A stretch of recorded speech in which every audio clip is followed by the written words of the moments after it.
Je voudrais que nous regardions une histoire qui va parler, je pense, au cœur des plus âgés, au cœur des malades, au cœur des enfants, au cœur des jeunes.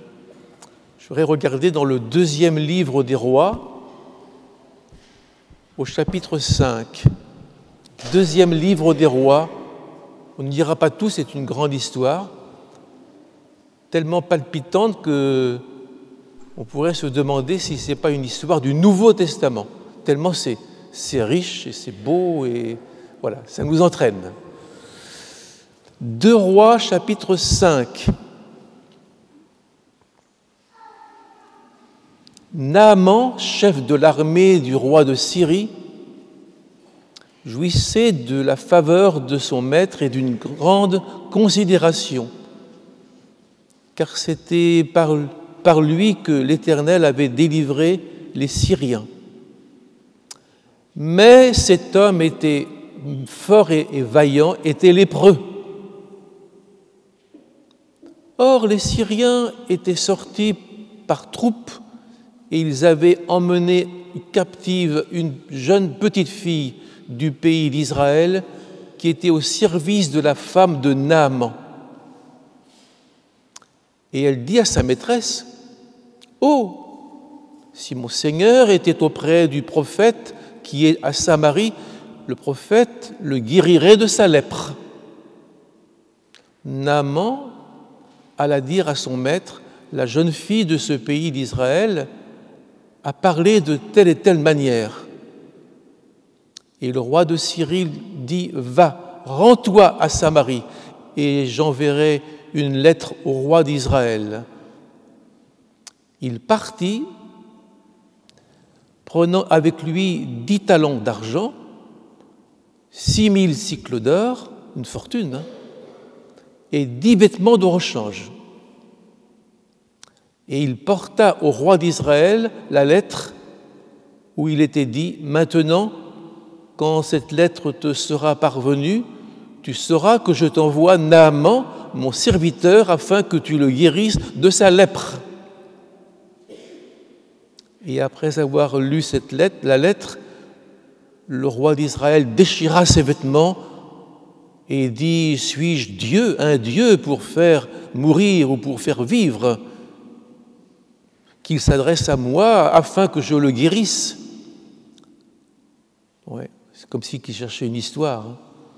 Un homme de la lèpre, qu'il guérisse un homme de la lèpre. Sachez donc et reconnaissez qu'il cherche une occasion de dispute avec moi. Lorsqu'Élisée, homme de Dieu, apprit que le roi d'Israël avait déchiré ses vêtements, il envoya dire au roi: « Pourquoi as-tu déchiré tes vêtements ? Laisse-le venir à moi, il saura qu'il y a un prophète en Israël. » Naaman vint avec ses chevaux et son char, il s'arrêta à la porte de la maison d'Élisée, le prophète. Élisée lui fit dire par un messager: « Va, lave-toi 7 fois dans le Jourdain, et ta chair redeviendra saine, et tu seras pur. » Naaman fut irrité. Il s'en alla en disant: « Voici, je me disais, il sortira vers moi, il me se présentera lui-même, il invoquera le nom de son Dieu, il agitera la main sur la place et guérira le lépreux. Les fleuves de Damas, l'Abama et le Parpar, ne va-t-il pas mieux que toutes les eaux d'Israël? Ne pourrais-je pas m'y laver et devenir pur ?» Et il s'en retourna et partit avec fureur. Mais ses serviteurs s'approchèrent pour lui parler et lui dirent: « Mon père, si le prophète t'eût demandé quelque chose de difficile, ne l'aurais-tu pas fait? Combien plus dois-tu faire ce qu'il a dit? Lave-toi et tu seras pur. » Il descendit alors et se plongea 7 fois dans le Jourdain, selon la parole de l'homme de Dieu, et sa chair redevint comme la chair d'un jeune enfant, et il fut pur. Amen. Grande fête en Syrie, à Damas. On en parle toujours de cette ville et de ce pays. Grande fête parce que le général Naaman a repoussé Israël. Il a repoussé les armées d'Israël, hop, et c'est la fête en Syrie. Les soldats de Naaman ont remporté une bataille décisive pour la suite. Et Israël pleure parce qu'il y a eu des blessés, des prisonniers, des prisonnières. Et voilà que dans la foule, il y avait des mendiants qui voyaient tout ça, des pauvres, des gens qui ont comme travail de charrier de l'eau, enfin, etc. Et ces gens se disaient, voilà un homme, vraiment, qui a réussi dans la vie. Ah, ça, c'est un homme de confiance. Naaman, le chef de guerre. C'est ça, vivre vraiment. C'est remporter des victoires à la guerre sur ses ennemis. Mais Naaman disait, sur son cheval, « Je voudrais être qu'un mendiant. Je voudrais être rien du tout. Je voudrais qu'on ne me regarde pas. » Ce héros national, effectivement, avait les yeux tirés. Il avait une maladie. Et dans la vie du général, il y avait un drame. Il y avait la lèpre. Cet homme était vaillant, cet homme était fort, mais il était lépreux. Mais il était lépreux. Alors, vous ne trouvez pas qu'il y a beaucoup de « mais » dans notre vie? Tout irait bien, mais j'ai un enfant malade. Tout irait bien, mais mon mari ne rentre plus. Tout irait bien pour nous, mais mon enfant est pris à l'école et on se moque de lui, on le harcèle. Tout va bien chez nous, mais, il y a toujours des « mais ». Violence, harcèlement, racisme, tout ça c'est le résultat du péché. Et à nous aussi, le Seigneur nous dit la même chose. Vous avez péché, tout irait bien, mais vous avez péché. Vous avez lâché ma main, vous avez été trop loin et je ne peux plus vous atteindre. Tous ont péché. Pourquoi je vous dis tout ça? Parce que le général Naaman, il avait sur sa peau une petite tache blanche. Un matin, il s'est réveillé et il a vu une petite tache blanche. Il a essayé de l'enlever et puis de repartir. Et le lendemain, à nouveau, la petite tache blanche était toujours là. Il a essayé encore de se laver, de mettre de la potasse, mais la petite tache blanche grandissait toujours sur sa peau. C'était la lèpre. Il se regardait dans le miroir et de jour en jour, il voyait que la lèpre prenait du terrain et qu'elle grandissait sur son visage, ses oreilles, ses doigts, son nez. Première réaction de Naaman, je pense que vous auriez fait ça aussi, il avait envie de jeter le miroir qui reflétait son visage, qui se déformait. Il avait envie de jeter le miroir. La Bible est un miroir, ne l'oublions pas. Et la Bible nous montre ce que nous ne voudrions pas voir parfois. Elle nous montre nos péchés, nos déformations, notre détresse cachée. Alors jeter le miroir, oui, mais casser les miroirs, oui, mais ça ne règle rien. Il y avait une reine en France il y a quelque temps de ça, il y a longtemps. Elle vieillissait, comme tout le monde. Et puis elle ne supportait pas de vieillir. Alors elle cassait ses miroirs pour ne pas se regarder dans le miroir le matin. Elle cassait ses miroirs. Mais casser les miroirs n'arrange rien. Ça ne change rien. Et le plan de Dieu, c'est pas de nous faire de la peine. Le plan de Dieu, c'est de nous sauver. Ça, c'est le message de Dieu. Tu as des des problèmes, mais je veux te sauver. C'est le message de la Bible. Voilà. Deuxième réaction devant cette lèpre qui va gagner tout son visage et ses mains et ses pieds. Deuxième réaction, se cacher. On se cache comme Adam et Ève, vous vous rappelez, se cacher derrière des feuilles de figuier, se cacher derrière les arbres du jardin, se cacher derrière un masque. Aujourd'hui, les gens ont souvent un masque, ils se cachent, ils jouent la comédie, c'est le carnaval tous les jours.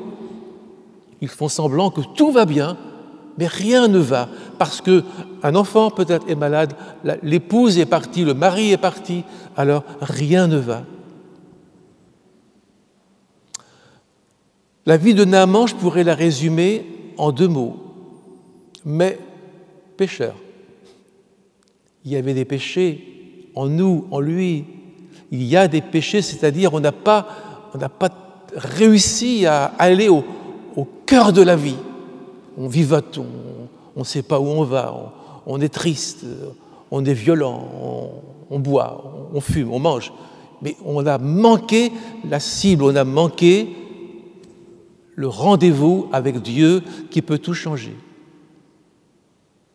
Mais Dieu connaissait Naaman, comme il nous connaît tous. Et Dieu le regardait se battre avec sa lèpre. Mais Naaman ne connaissait pas Dieu, le Dieu d'Israël. Ils s'en moquaient un peu. Mais par contre, il y avait, dans le royaume de Damas, il y avait une petite fille, esclave, qui avait été emmenée dans une déportation, dans une guerre, et le Naaman, le général, le maréchal, avait ramené cette petite fille chez lui, dans sa maison, pour qu'elle le serve comme une esclave. C'était vraiment la dernière personne du royaume, petite fille insignifiante, une petite fille qui est traitée comme une bête, qui n'a pas de place dans la société du monde. Mais cette petite fille, cet enfant, Dieu va en faire son messager, sa messagère. Vous savez que Dieu emploie les choses faibles pour confondre les fortes. Il emploie les choses qui ne sont pas, qui n'existent pas pour le monde, sans importance, pour confondre les choses qui existent. Oui, Dieu va se servir de cette petite fille. Alors, qu'est-ce qu'elle a de plus, cette petite fille? Qu'est-ce qu'elle a de plus, qu'est-ce qu'elle a de moins? Bien, cette petite fille, elle a rencontré Dieu. Donc, elle croit dans le pardon de ses péchés. Elle croit aussi que nous ne mourrons pas comme des animaux, mais que nous serons reçus avec le Seigneur dans le royaume du ciel. Qu'est-ce qu'elle a de plus, cette petite fille? Elle a une conviction, une certitude. Avez-vous remarqué comment elle parle d'Élisée et de Dieu? Si mon maître allait en Samarie, eh bien, il serait guéri. S'il allait auprès du prophète, il serait guéri, tout simplement, avec une simplicité d'enfant. Cette petite fille est d'une simplicité extraordinaire. Je connaissais un pasteur, il avait un petit garçon, et puis il s'appelait Jean-Marc, et puis ce pasteur, il m'emmenait toujours avec lui pour chercher le petit garçon à l'école. J'aimais bien parce que j'étais un peu avec le pasteur et on allait ensemble chercher le petit Jean-Marc. Mais Jean-Marc, quand il arrivait dans une grande surface, dans la rue, il était dans son caddie, il était dans un caddie, et puis il disait à tous les passants « Es-tu sauvé, toi? Es-tu sauvé, toi? Es-tu sauvé ?» Simplicité d'enfant. Un enfant, c'est simple. Et regardez cette petite fille, elle n'a pas perdu le mordant de son témoignage, elle croit dans le témoignage, alors elle parle très simplement. Si mon Seigneur connaissait le prophète, il serait guéri. Oh, quelle foi, quel courage! C'est, je crois, une leçon pour nous aujourd'hui. Nous avons parfois peur de rendre témoignage, peur de parler du Seigneur. La jeune fille parle, elle va se mettre sur le chemin du salut de cet homme, de ce général. Elle parle avec une phrase qu'elle répète certainement tous les jours à son patron, le grand général Naaman, si mon Seigneur connaissait le prophète. Elle ne cache pas son drapeau. Elle affirme ce qu'elle croit. Elle ne comprend pas tout, mais elle affirme. Il suffit d'une phrase pour mettre le général en marche vers son salut et vers la vie éternelle. Une phrase a suffi, si mon Seigneur connaissait le prophète. Par contre, pour aller chercher sa guérison, il va commettre 3 erreurs, Naaman. D'abord, il va envoyer une lettre de recommandation. Parce qu'il se dit, en Israël, il y a des prophètes qui ont une drôle d'allure. Moi, je vais lui envoyer mon serviteur Naaman, et je vais lui envoyer avec une recommandation pour qu'il accepte bien, qu'il écoute bien et qu'il prenne en considération mon serviteur. Il commet 3 erreurs. Une lettre de recommandation. Et là, il s'est trompé, parce qu'il a atterri chez le roi de Syrie, qui ne voulait pas entendre parler de tout ça et qui a commencé à dire « Mais le roi d'Israël, le roi de Syrie, il nous cherche des ennuis, il nous cherche des ennuis. » Moralité, il ne faut pas se tromper de porte, il ne faut pas se tromper de chemin. Jésus a dit « Je suis le chemin, je suis la vérité, je suis la vie. Personne ne vient au Père que par moi. » Et vous me direz, mais pasteur, cet homme-là, le lépreux, Naaman, il était sincère, c'était pas un mauvais bougre, il ne faut quand même pas le renvoyer comme ça dans ses foyers, il n'a rien fait de mal.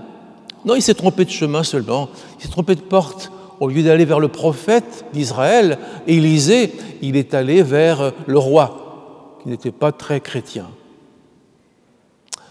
Alors parfois, on a de la sincérité, mais on se trompe.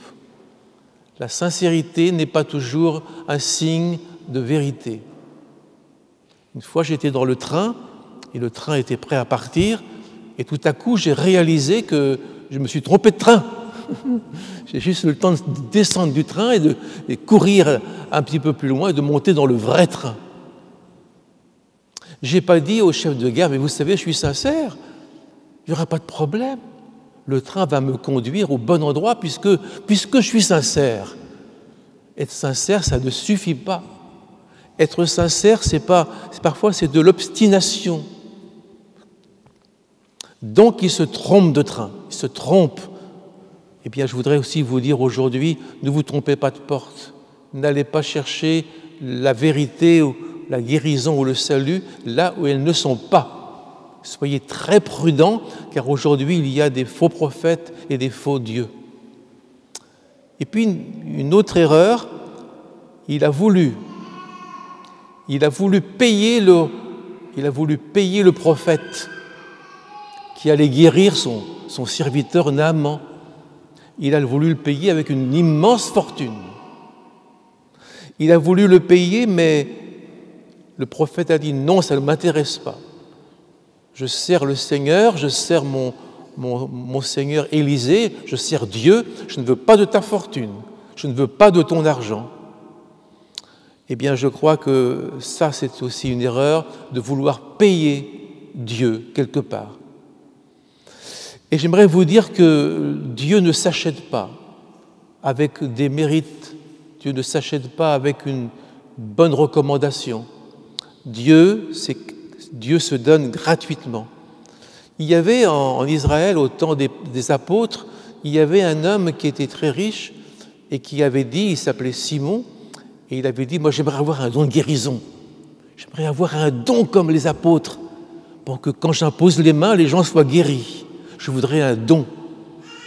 Et les apôtres ont dit que ton argent périsse avec toi, parce que tu as cru que la vérité s'achetait au prix de l'argent. Que ton argent périsse avec toi. Implore Dieu si c'est encore possible. Dieu ne s'achète pas.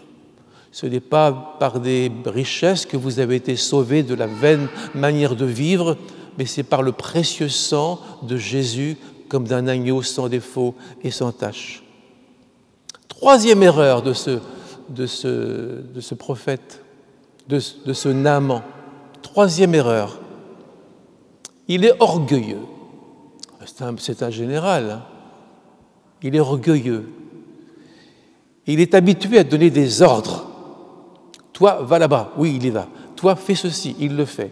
Il donne des ordres, il commande, il claque, et voilà. Ça marche tout seul.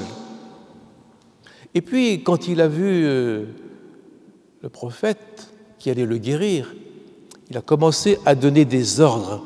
Il a commencé à faire son petit plan. Je me suis dit, dit Naaman, le lépreux, je me suis dit, il viendra jusqu'à moi, il s'inclinera, il mettra sa main sur la plaie, il fera une prière, des salam alek, et puis je serai guéri, parce que je suis général.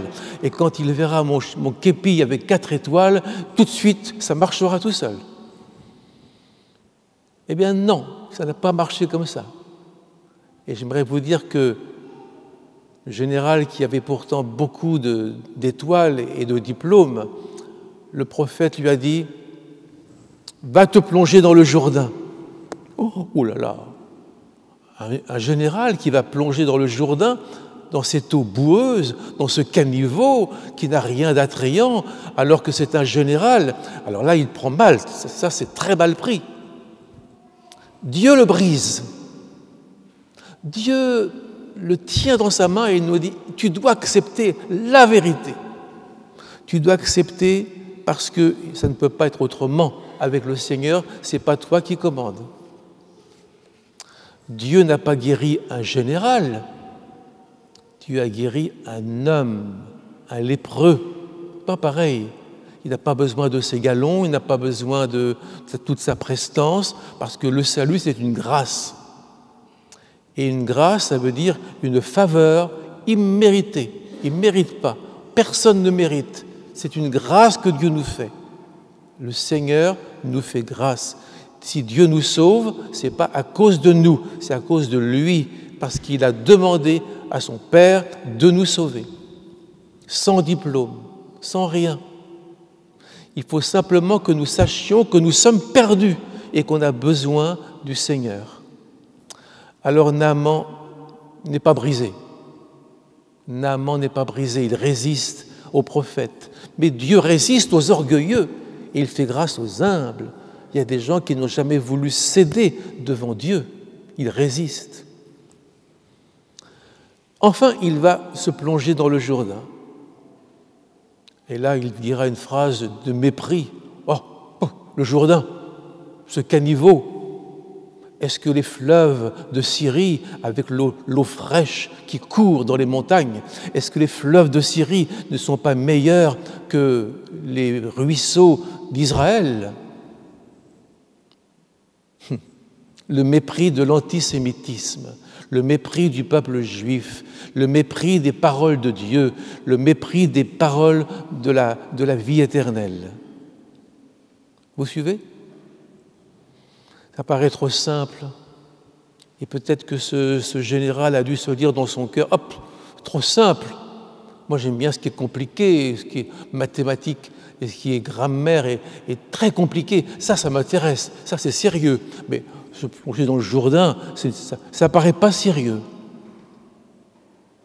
Mes amis, le Seigneur choisit les choses faibles pour confondre les fortes.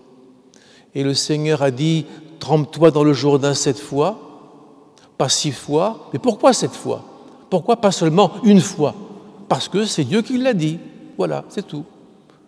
Parfois, les gens me disent, mais pourquoi vous faites ça? Simplement parce que Dieu l'a dit. Et si Dieu l'a dit, il faut le faire. Je n'ai pas à discuter avec Dieu. 7 fois, c'est simple. Ce n'est pas 5 fois, ce n'est pas 8 fois, c'est 7 fois. Ce qu'il dit doit être accompli.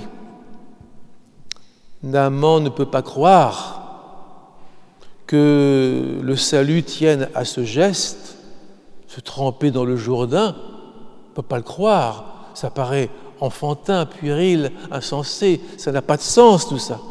Un simple geste comme ça, se tremper dans l'eau, et ensuite, on est guéri. Non. Naaman est reparti sur son cheval de bataille, et puis il est reparti chez lui en colère. Il se moque de moi, ce prophète. Il ne me considère pas avec mes étoiles de général. Et puis là, il y avait dans la troupe de Naaman, il y avait un jeune soldat qui a vu tout ça, et qui a dit à Naaman, mais maître, si l'homme de Dieu t'avait dit quelque chose de difficile, par exemple, donne toute ta fortune pour être guéri, est-ce que tu l'aurais fait? Oui, je l'aurais fait. Oui, parce que je suis malade, lépreux. Bien.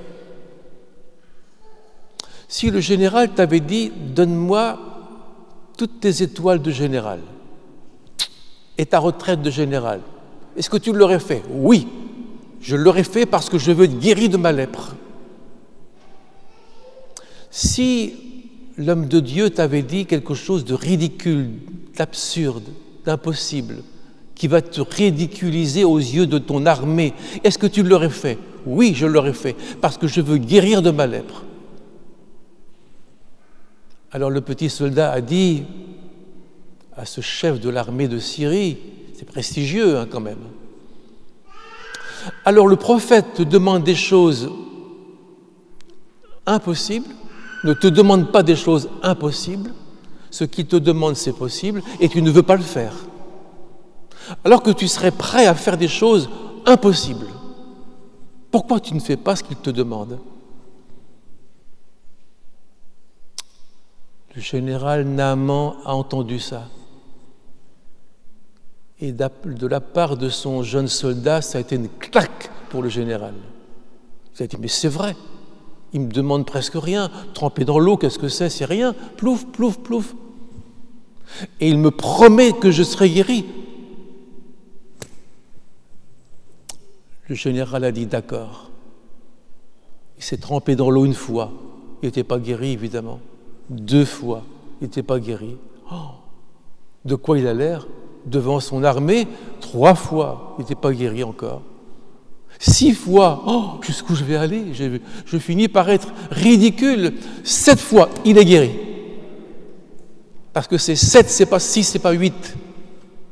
C'est par l'obéissance de la parole de Dieu que nous avons la foi. C'est par l'obéissance à toute la parole que le Seigneur accomplit ses œuvres envers nous. Amen. Vous le croyez? La foi vient d'une obéissance, c'est l'obéissance à la parole de Dieu. 7 fois, pourquoi 7? Avez-vous réfléchi que le chiffre 7 se retrouve beaucoup dans la Bible? Parce que 7, ça veut dire la perfection. Et j'ai l'impression que le général, il a entendu un message, il faut que tu connaisses la perfection de Dieu. Il faut que tu connaisses ce qui est parfait chez le Seigneur. Il faut que tu connaisses cela pour que tu saches que tout est accompli. Ça, c'est parfait. Tout est accompli. Et le général lépreux, en sortant de l'eau, a eu sa peau qui était comme la peau d'un enfant. Un enfant? Un général qui a peut-être 60 ans. La peau d'un enfant, comme un enfant qui vient de naître. On appelle ça chez nous, un mot bizarre, la nouvelle naissance. Ce général a vécu comme une nouvelle naissance, par le fait de se plonger dans le Jourdain en obéissance à la parole de Dieu. Il est ressorti de l'eau, purifié, comme au temps des évangiles. Le Seigneur a touché un lépreux. Si tu veux, tu peux me rendre pur. Jésus l'a touché à l'instant même, à l'instant, il fut guéri de sa lèpre. Si vous obéissez à la parole de Dieu, qui peut m'empêcher de croire que vous allez être guéri?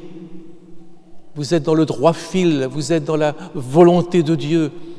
Si vous respectez les commandements de Dieu, vous êtes dans le chemin, vous êtes dans la vérité, vous êtes dans la vie. Et le Seigneur tient compte de ce que vous êtes envers lui, face à lui, et pas de ce que vous croyez être. Si vous êtes proche du Seigneur, rien n'empêche le Seigneur de vous guérir. Parmi nous, y a-t-il des gens qui ont besoin d'être guéris? Oui, moi, et puis d'autres. Amen. Ouais. Je lève les mains. Je dis, Seigneur, guéris-moi. Plonge-moi dans ta rivière d'amour. Plonge-moi, Seigneur, et que ma chair redevienne comme la chair d'un jeune enfant. Amen. Pas trop jeune quand même. Bon, on prie le Seigneur ensemble. Ne rechignez pas devant les commandements du Seigneur. Ne soyez pas fermés à ce qu'il vous demande. Ce ne sont pas des choses impossibles. Dans la vie chrétienne, il y a un mot que j'aime beaucoup. Enfin, il y en a beaucoup, mais bon, j'aime beaucoup le mot obéissance. Parce que avoir la foi, c'est obéir. D'ailleurs, l'apôtre Paul dit l'obéissance de la foi. Si je n'obéis pas, ça veut dire, c'est comme si je disais à Dieu, tu peux parler, je ne ferai rien. Tu peux parler, ça ne m'intéresse pas. Tu peux parler, je vais sortir. Voilà, comme ça, je ne reviendrai plus. Frères et sœurs, que Dieu nous bénisse ensemble. Amen. Que Dieu nous bénisse ce matin et demain, et que nous voyions l'accomplissement des paroles de Dieu dans notre vie, dans notre famille, au nom de Jésus-Christ. Amen.